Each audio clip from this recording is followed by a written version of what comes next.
Dans cette vidéo, vous allez voir le témoignage d'Erika, une de mes élèves qui a suivi le mentorat de la liberté, qui, je le rappelle, est un programme d'accompagnement de A à Z. Donc on commence d'une idée et on arrive à la fin d'un projet, de l'idée au premier revenu passif. Et aujourd'hui, Erika va vous parler de son projet à elle. Son projet, c'est-à-dire qu'elle a créé son premier livre sur Amazon. Ça me fait vraiment plaisir parce que les livres, c'est ma spécialité, c'est ce qui me rapporte le plus d'argent de manière automatique dans la vie. Donc aujourd'hui, je me dis, elle a réussi à faire comme moi. Je lui ai donné tous les tips, toute la stratégie de référencement mais aussi d'écriture pour lancer un livre qui va convertir, qui va vendre. Et vous allez voir qu'Erika, elle commence à gagner de l'argent maintenant qu'elle a publié son livre. Ça n'a pas été facile, elle est passée par un syndrome de l'imposteur, elle n'a pas toujours confiance en elle, c'était compliqué de se lancer. Mais aujourd'hui, à travers ce mentorat, on a réussi à atteindre son objectif, l'objectif de créer un livre et de gagner de l'argent avec. Je vous laisse tout de suite avec Erika, elle va tout vous raconter. Donc Erika, tu es avec moi aujourd'hui pour témoigner du coaching que tu as reçu avec moi. Donc pour rappel, on a fait à peu près, je crois que c'était 15 heures de coaching ensemble, pour lequel on a créé un livre, un e-book sur Amazon. Donc tu avais une idée de livre. On a rédigé de A à Z un e-book qu'on a publié sur Amazon. Et aujourd'hui, tu as fait tes premières ventes. Donc je voulais recueillir après ces 15 heures de coaching avec moi, de mentorat. Qu'est-ce que tu as retenu de cette expérience ? Donc, je vais te poser plusieurs questions pour un petit peu jauger ton expérience. Donc, première question que je voulais te poser, Erika, c'était quel a été ton pire moment dans le salariat ? Mon pire moment de salariat, pour moi, c'est un tout. Il n'y a pas une chose précise.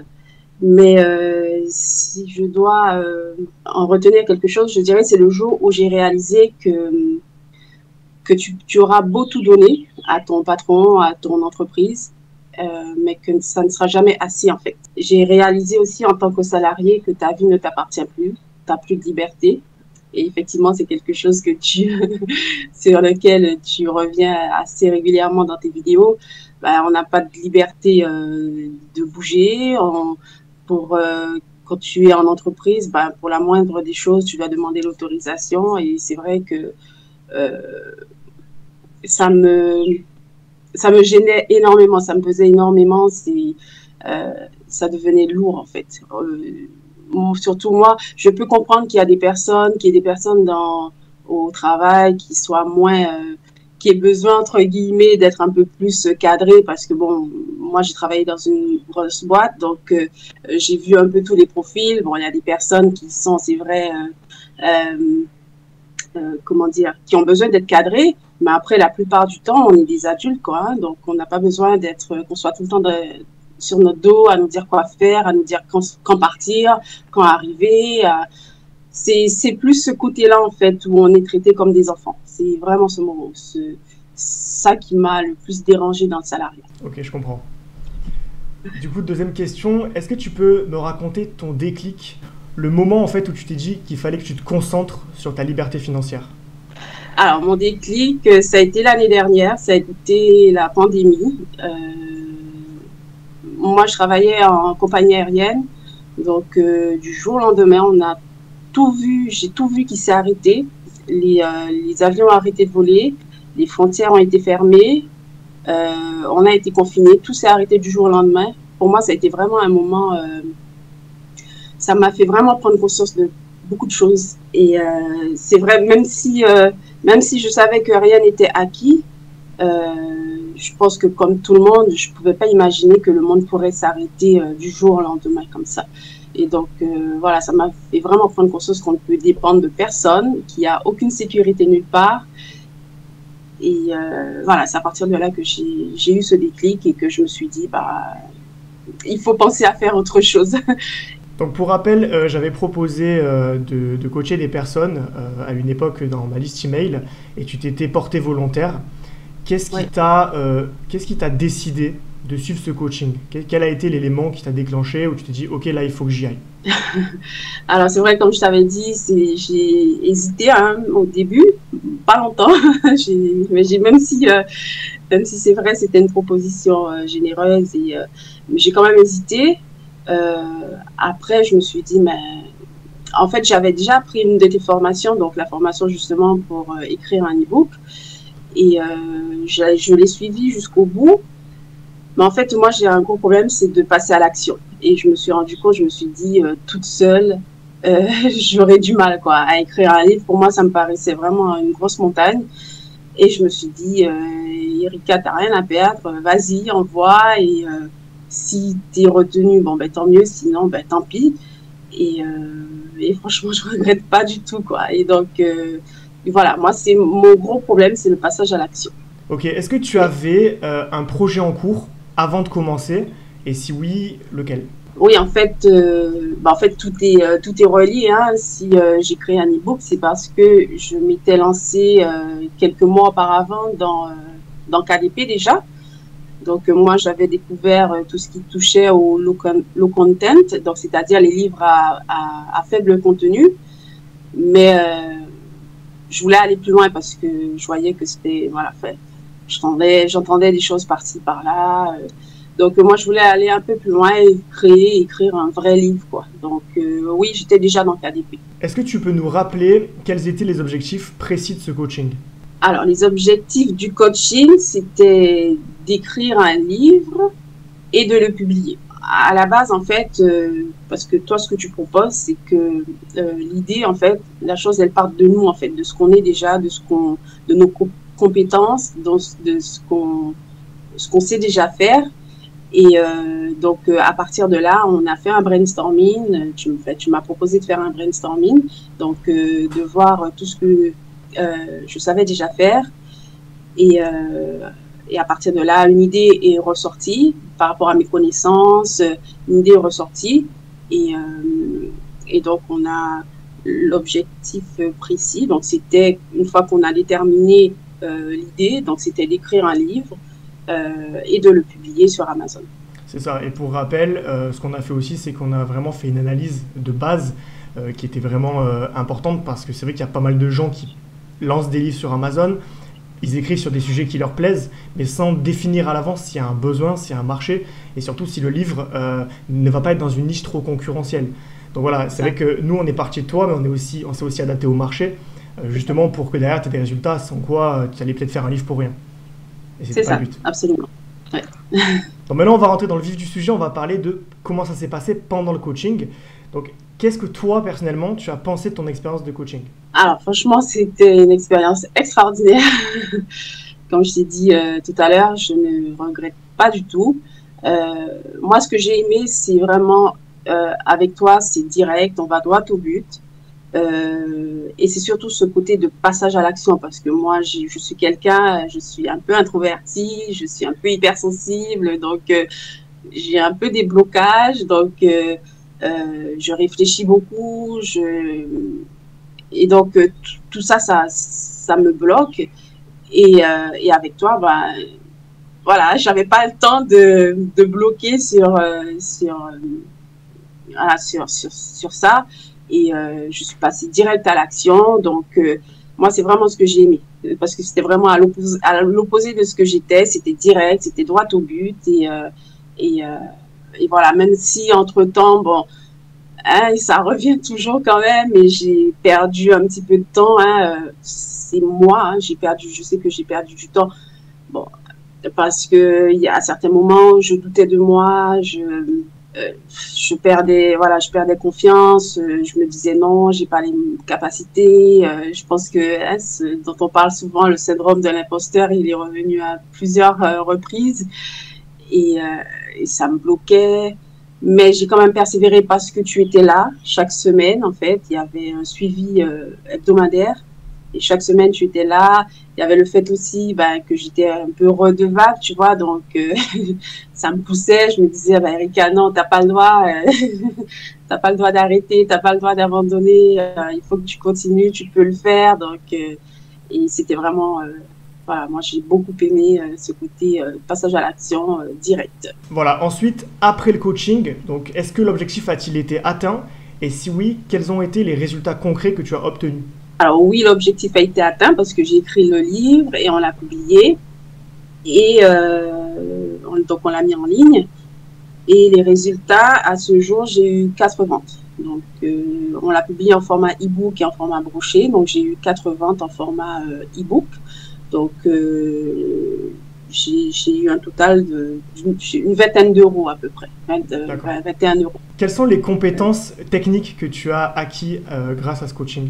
Alors, les compétences techniques, donc c'est l'écriture, écrire un livre, parce que c'est vrai que je n'en ai pas parlé, mais c'est vrai que c'était un rêve aussi. Ça fait des années que je me renseignais sur Internet pour savoir comment écrire un livre. Donc ça, je sais comment écrire un livre, je sais comment... j'ai acquis des compétences en graphisme aussi, grâce à toi. Donc, faire une couverture. Et tu m'as appris également un petit peu à faire du copywriting. Donc, j'ai appris également à hiérarchiser mes idées, à faire un sommaire. Donc, toutes les compétences liées à l'écriture d'un livre. Donc, l'écriture et la publication et l'auto-édition d'un livre. Donc, j'ai acquis des compétences à ce niveau. Même si, comme j'ai dit précédemment, j'étais déjà dans l'auto-édition, dans les livres à faible contenu. Mais avec toi, c'est totalement différent. En fait, j'ai appris vraiment autre chose, une autre manière de faire, d'autres façons. Et c'est vrai que je pensais que éditer un livre à plus de 20 000 mots, c'était compliqué. En fait, mais ouais, c'est carrément simple. Et voilà. Alors là, on a parlé des compétences techniques. Maintenant, j'aimerais savoir qu'est-ce qui a changé dans ta gestion émotionnelle. Alors, dans ma gestion émotionnelle, en fait, moi, je dirais que je me suis rendu compte que je suis capable de dépasser mes blocages. Ma gestion émotionnelle, c'est vrai que c'était un livre aussi beaucoup sur les émotions, donc ouais, c'est une grande question. Bon, les émotions, on vit avec tous les jours. On apprend à les gérer au fur et à mesure qui viennent. J'ai surmonté. Moi, je dirais que j'ai surmonté chaque difficulté, mais c'était plus des difficultés. C'était pas des difficultés techniques, c'était vraiment des difficultés, comme tu dis, donc émotionnelles, des difficultés de mindset. Et j'ai appris à surmonter ces difficultés-là pas à pas, chaque jour, un après l'autre. Tu vois, je me mettais pas trop la pression. Bon, même s'il y a un moment, c'est vrai, au début, je t'ai dit, j'avais la pression parce que je voulais vite terminer et tout. Mais après, j'ai réalisé, non, il faut aller à son rythme. Il faut aller pas à pas. Faut laisser le temps. C'est un premier livre, c'est une première expérience. Donc, il faut pas être trop dur avec soi. Donc, voilà. J'ai appris, tu vois, à gérer tout ce côté de mindset, à me dire, voilà, Erika, vas-y, doucement, prends ton temps, accepte peut-être des moments où tu vas moins vite que tu aurais voulu. Ça a été beaucoup de travail de mon mindset, du travail personnel à ce niveau-là. Même si je t'en disais pas beaucoup, je sais pas si tu l'as remarqué, mais c'était au niveau de mon mindset, c'était un vrai combat. J'ai senti qu'il y a eu des moments où il y a eu plus de motivation que d'autres, ça c'est sûr. C'est vrai qu'au milieu de la vague, entre le moment où il y avait l'euphorie du début et la fin où on était, allez, ça y est, on a presque fini, il y a eu un moment un petit peu creux, je l'ai senti. Mais voilà, c'est important aussi, tu vois, d'en parler parce que les gens qui regardent justement ce témoignage-là, il y en a plein, ils veulent se lancer, ils savent qu'ils sont capables, tu vois, au fond d'eux, mais ils sont bloqués justement par ces freins imaginaires. C'est notre cerveau qui nous met des bâtons dans les roues parce que la routine est toujours plus confortable que l'effort. Mais la réalité, c'est qu'il n'y a pas d'argent facile, tu vois. Si tu veux réussir, il faut y mettre des efforts, il faut y mettre de l'intention. C'est-à-dire, moi, dans l'ombre, tu vois, les gens me regardent, ils disent « Ouais, le mec, il a une chaîne YouTube, il a 3000 abonnés, il vend des formations, tout ça. » Mais ça a été du travail, tu vois, c'est pas arrivé tout seul. J'ai bossé plus que certaines personnes en CDI à un moment de ma vie, tu vois, parce qu'il faut se donner les moyens. Après, c'est des revenus passifs. Donc toi, tu vas gagner de l'argent maintenant sur plusieurs mois, voire plusieurs années, sans revenir sur ton livre, et c'est ça le gros avantage. Mais évidemment, on n'a rien sans rien, et si tu ne dépasses pas tes problèmes de mindset, c'est vrai que tu n'avances pas. Donc voilà, ça pareil, c'est cool que tu aies pu évoluer à ce niveau-là. Le syndrome de l'imposteur, on l'a tous. C'est difficile de s'en sortir. Le perfectionnisme, d'ailleurs, est un symptôme du syndrome de l'imposteur. On n'ose jamais sortir le truc, on essaie de repousser le moment où ça va enfin être en ligne. Mais après, tu vois, quand c'est en ligne, il ne s'est rien passé de catastrophique. Tu as fait tes premières ventes, ça va continuer, peut-être augmenter, peut-être descendre, on ne sait pas. En tout cas, voilà, il y a tout qui a été mis en place pour que ça fonctionne. Maintenant, c'est fait quoi. Ouais. Et tu es prête pour passer sur d'autres projets? Oui, absolument. Et tout ça, c'est grâce à toi, franchement. Quand je réalise d'où je suis partie avec l'arrivée, hein, le résultat final, je ne serais pas arrivée à faire tout ça sans toi, sans de l'aide en tout cas. Hein. Pour moi, j'aurais pas pu. Ou alors peut-être que j'aurais pu, mais j'aurais mis beaucoup plus de temps, peut-être 1 an, mais pas en si peu de temps, c'est sûr. Pas toute seule en si peu de temps. Ouais, il y aurait eu plus de remous, on va dire, émotionnels qui t'auraient sûrement cassé dans l'action. Clairement. C'est ça. Clairement, ouais. Voilà, et le petit mot de la fin, qu'est-ce que tu dirais à une personne qui est en train de te regarder, qui se sent inspirée par le témoignage et qui veut passer à l'action mais qui n'ose pas vraiment? Alors, moi je dirais, si tu t'es reconnu dans mon témoignage, si tu as des blocages, tu as des problèmes de mindset, après il faut savoir, le mindset, en fait, on a tous l'impression, je pense que on a cette impression au début qu'on peut tout. Mais c'est une fois qu'on est dedans qu'on se rend compte que non, il y a des blocages qui viennent, il y a, comme j'en ai discuté, il y a le syndrome de l'imposteur qui vient aussi et ça peut te bloquer. Moi je dirais, si tu as des difficultés pour passer à l'action, il faut te faire accompagner. Franchement, moi je ne regrette pas du tout et comme j'ai dit à Joanne en aparté, je ferai certainement appel à lui très prochainement parce que j'ai besoin de quelqu'un qui me pousse à dépasser encore certaines choses parce que même si bon j'ai réalisé des choses, mais ça, on a toujours besoin je pense que être accompagné c'est nécessaire, même si on a accès à plein d'informations sur internet. Il y a des personnes, c'est vraiment joyeux, il y a des personnes qui te motivent, qui t'inspirent, qui te donnent envie de faire, mais tout seul c'est difficile d'y arriver. Donc si tu hésites, franchement tu ne vas pas le regretter. Vas-y, fonce, va voir Johan, prends contact avec lui et Johan il va droit au but. Si tu as un objectif, tu vas l'atteindre avec Johan, ça c'est sûr. Donc il n'y a pas d'hésitation à avoir, parce que moi je te dis, même si c'était un coaching qui était offert, j'ai quand même hésité au début et franchement j'aurais regretté si je l'avais pas fait et là aujourd'hui je n'ai aucun regret. Ok, super. Je vais en rajouter une couche parce que tu vois, à titre personnel, avant de lancer ce projet-là, qui date d'1 an et demi, j'avais des énormes problèmes de persévérance. Alors moi, c'était pas forcément le syndrome de l'imposteur, c'était plus la persévérance. Et je me suis moi-même fait accompagner par une coach en leadership et développement personnel. Donc c'était pas axé sur le business, tu vois, c'était pas des compétences techniques, mais plus des compétences de mindset. Et ça m'a fait faire un bond de géant. Et c'est vrai que j'ai eu la même réaction que toi quand je me suis fait coacher par cette personne. Je me suis dit, vraiment, j'ai aucun regret, tu vois, parce que ça m'a permis de passer à une étape supérieure. Et on peut pas en fait le comprendre tant qu'on l'a pas vécu. C'est-à-dire que tu te dis, ouais, mais le coaching, tu vois, c'est de l'argent, il faut investir, ça va me demander du temps, tout ça.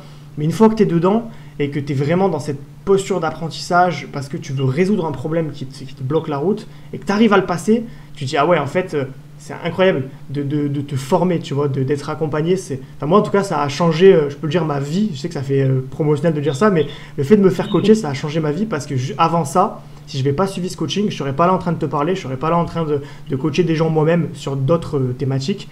Mais voilà, vraiment, c'est quelque chose qui peut débloquer beaucoup de situations. Et tu vois, le fait que tu en parles, que toi-même tu as été coaché et j'aurais du mal à... Oui, c'est vrai que tu en avais déjà parlé dans un de tes mails, hein, dans une vidéo d'ailleurs, je crois aussi. Et franchement, c'est puissant, quoi. Hein. C'est puissant le coaching parce que de là à ce que tu sortes, toi, de tes blocages aussi, entre guillemets, et pour coacher d'autres personnes, pour les amener à sortir, eux, à leur tour de leur blocage, franchement, le coaching, c'est vraiment quelque chose de puissant. Et je l'ai réalisé avec toi et je l'ai réalisé par ailleurs, hein, dans d'autres circonstances, c'est vraiment quelque chose de puissant. Ouais. Moi, j'arrêterai jamais je suis une personne, je me suis toujours formée, et là, les coachings, je pense que j'arrêterai pas, sauf si vraiment je me sens vraiment à l'aise de partir toute seule à l'aventure et tout, mais franchement, les coachings sont vraiment nécessaires. C'est pas une perte de temps, c'est pas une perte d'argent. Au contraire, on gagne du temps parce que, comme je t'ai dit, si j'avais pas eu ce coaching, j'aurais pas écrit ce livre en si peu de temps. Donc, j'ai gagné du temps Et, et j'ai gagné de l'argent, quoi. Donc, voilà. C'est le début. Voilà, bon, merci Erika pour ce témoignage, c'était très enrichissant. Merci aussi d'avoir participé. Alors, je le rappelle, c'était un coaching gratuit que j'ai offert pour me faire connaître. En fait, au début, j'avais pas de crédibilité, donc il fallait que j'ai offert ce coaching à plusieurs personnes pour voilà, un petit peu avoir du feedback et pouvoir après vendre des prestations tarifées, ce que j'ai commencé à faire depuis un moment. Mais voilà, en tout cas, tu fais partie de mes premières. Tu as été une des premières à me faire confiance. Si ce n'est peut-être la première, en fait, j'ai pris 3 personnes pour commencer. Donc merci pour ta confiance, bravo aussi pour ton parcours, ta persévérance, ta motivation. Et puis le résultat, je suis content de voir aujourd'hui que tu as fait des ventes et je pense sincèrement que ça va continuer. En tout cas, je te le souhaite. Donc voilà, c'est 15 heures de coaching qui s'achèvent. Si jamais tu as besoin de Bien sûr. faire n'hésite pas. Je suis sûre de te trouver. Voilà, c'est ça. Voilà. À la prochaine. Génial. Merci beaucoup, Joanne. À bientôt. Ciao.